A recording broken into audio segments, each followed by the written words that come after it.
So yeah, I am going to be reviewing, and I am going to refer to it as the Disney version because I have it on here. Disney's new Doctor Who Season 1. So yeah, I know there's other seasons besides Doctor Who, but yes, Season 1. So, on to that. 1. The Doctor himself. Ncuti Gatwick. Absolutely phenomenal. I was, for the longest time, because my first episode, and I have actually said this, was Matt Smith's first episode.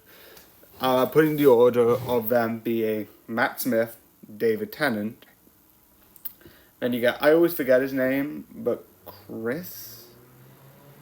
I'm just kind of...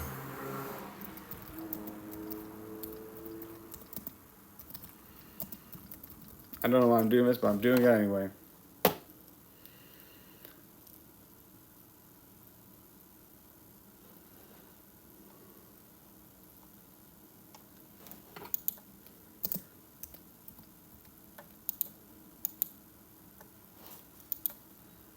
So it would be Matt Smith, David Tennant, Christopher Eccleston, and then obviously was Peter Capaldi, because I wasn't really a fan, and Jodie Whittaker. Not because I didn't like her, I just wasn't a fan of her stories.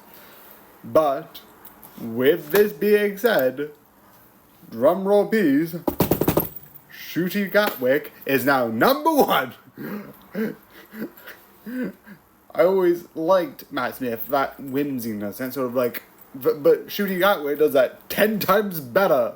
He is literally the idea of like, looking into this. And while Matt Smith had this, and then I did this, and like saying random lines that's like, has no meaning, and like, excuse me, what?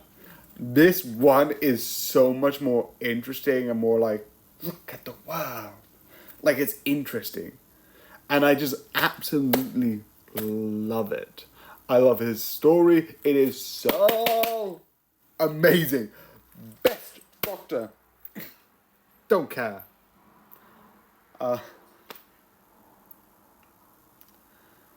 And then you have Ruby Sunday. And to be completely honest, you know what, I have Google. Why am I doing this?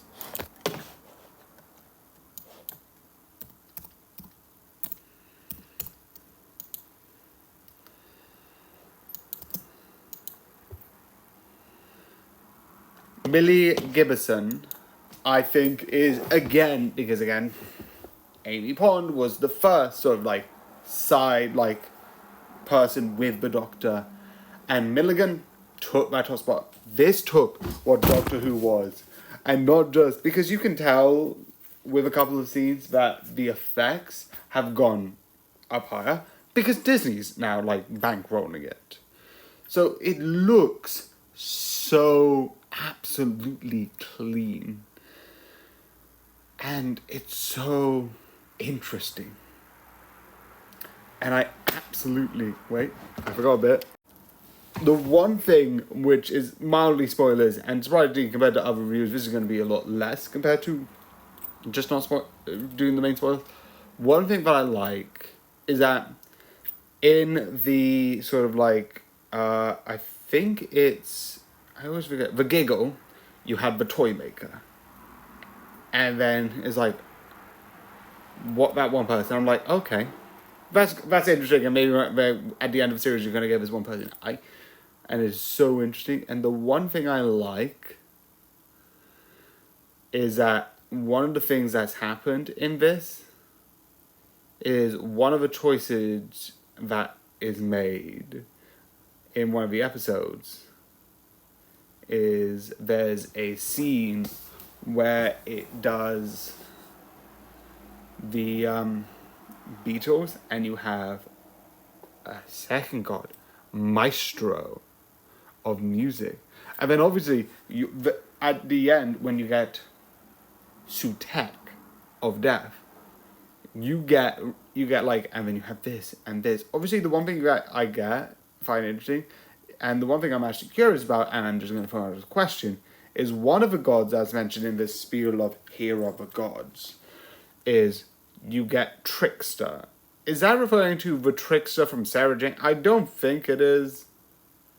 Because I've heard he's from, like, a court, like, another group besides the gods.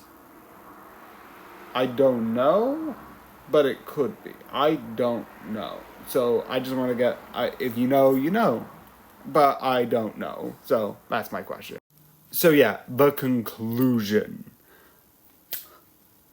I think this is really interesting because this is a new start.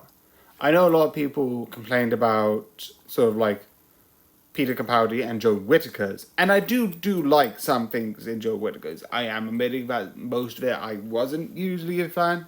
I do feel like this wasn't Joe Whittaker. Joe Whittaker is one of the best acting ones, and like I would put her still below this amazing fella, but I will put it below, like I'll put it just above like Matt Smith because she has this nice grim. But because when I refer to the story, I refer to the character.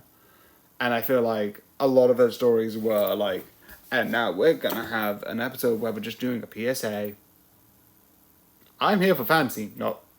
And yeah, stories have meaning. I get that. But it just felt like a PSA, like I think a lot of people have said. But I do still like it. And Peter Capaldi, I just like the sarcastic. Most of the stories, a lot of the time he got a bit too grumpy. I might switch those around, put Peter Capaldi below Joe Whittaker, because I think Joe Whittaker actually was better than Peter Capaldi. Shock for shock. I don't care. But not below the other two. The other three that I mentioned before. Besides the point, I think this is really good. It's really interesting, it's really building, and like some of the episodes are absolutely terrifying. And the way it left on the halfway point, that is one thing I'm not going to spoil, but it was brilliant. Go and watch.